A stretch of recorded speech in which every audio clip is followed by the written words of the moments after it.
Dr. Marion Martinez, the city school superintendent. Good morning. Yes, good morning. How are you, Bob? Very good, but more importantly, how are you? Good.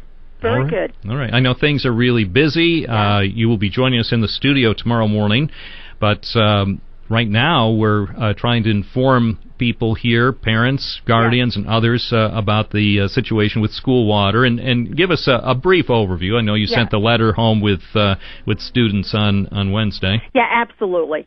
Well, first of all, let me begin by saying that obviously everyone has been following the situation in Ithaca, New York.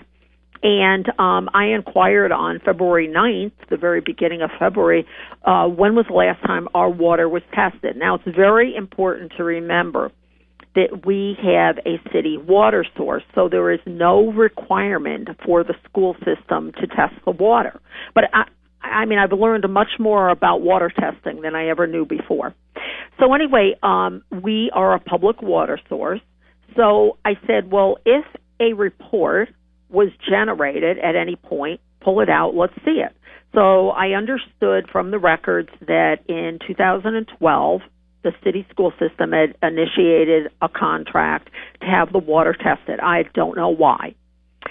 We have had a transition in the administration. As you know, many changes have occurred, including the director of maintenance, the assistant superintendent, and myself. So as we were looking at this report, there weren't recommendations, and we didn't know whether follow-up testing was done. So we thought it was most prudent to call in our consultants, so Mario Lisi, our director of maintenance, Carrie Mullins, and Wayne Jennings from Jennings Environmental met on the 11th of February, and they saw that 429 locations had been tested. Of all those locations, 7 areas were primary drinking sources, meaning areas where it would be reasonable that kids would drink or staff, visitors would take water from. And it was agreed to retest those locations immediately and shut off the water until we received the results, which they did. And we expedited the water testing, which we thought was very necessary to do. So they met on February 15th to review the results. And of those 7 water sources, they decided to, in one area, turn it off, flush it, and retest it. Again, there's very specific protocol when you're testing water. The results came back within acceptable limits, so that's open. Our concession stand was turned off until a filter was installed. There was a water source, I'm not sure why, located in a storage area. That was turned off. There was a faucet fountain that was turned off at Franklin School. A filter was installed, retested on the 18th. Acceptable levels came back. It's now open. There was in the Coolidge nurse's office, the fountain was turned off, the faucet changed, filters installed, retested, came back within acceptable levels, and is now open. Bottled water was provided in the meantime. There's a second floor water fountain in the corridor of Man's School, turned off, flushed, came back acceptable. At the high school, there's a pre-K classroom there. It was turned off, retested, came back within acceptable levels, and it's now open. So those were the 7 primary sources of drinking. So the district addressed those specific, the highest areas of concern. Is the district going to release the specific numbers that were generated in 2013? Yes. Yes, they will. Okay, and how soon? Is that something that can be released today?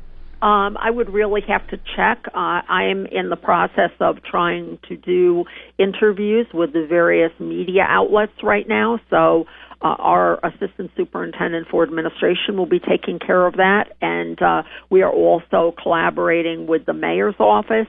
We met yesterday with the mayor's office and the,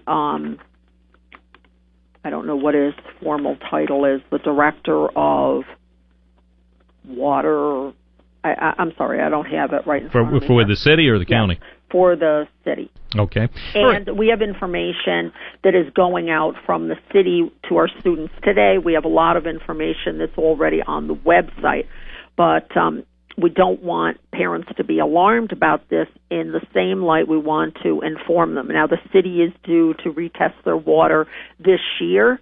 They are required to test their water every 3 years, and they will test between June and September. Now, I want to go on to another area, Bob. There were 51 medium priority areas. So these are areas that are not intended to be drinking sources. Okay? 51 came back above acceptable levels in 2013. We had them retested. 30 still came back above. Again, none of these areas were intended to be sources of drinking. There was a physical inspection done where our people walked through to determine whether they were, in fact, using them for drinking. And if there was any question about whether they were shut down pending further action. But going forward, our recommendations, again, that we are putting upon ourselves is that we will identify and test all drinking sources, including the field houses, Alumni Stadium at East, West Middle School field house.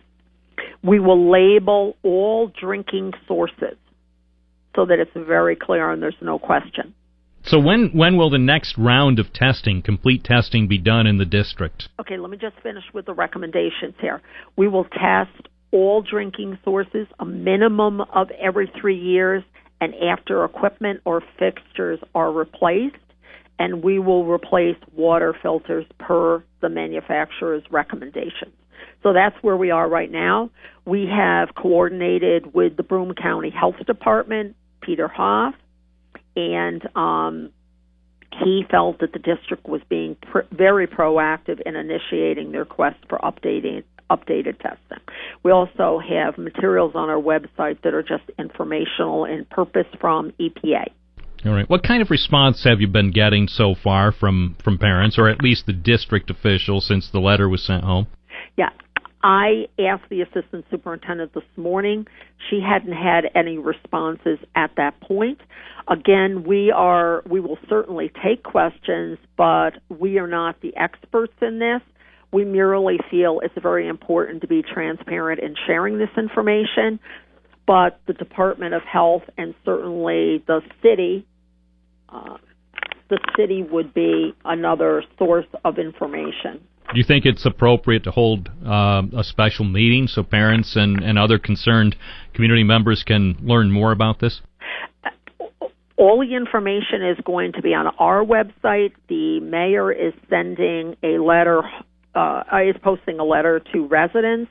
We are sending that letter home to our students.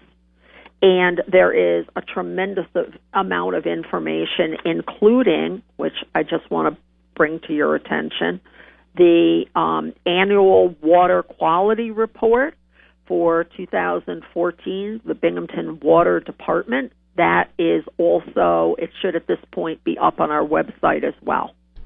All right. So at this point, there's no plan for a special meeting on water quality. And I don't think that there's any reason to be alarmed.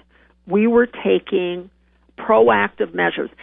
This is not to say that those 7 primary water sources were tested. We just didn't know. All right. And already one person has asked, will students be tested for lead? We haven't taken that up as an issue. If parents have a concern, they should contact their family physician. Binghamton School Superintendent Marion Martinez. Dr. Martinez, we will see you right here in the Binghamton Now studio tomorrow morning, and we'll talk about this and some other things going on. I hope you have a great day. I know it's going to be a busy day. Thanks so much.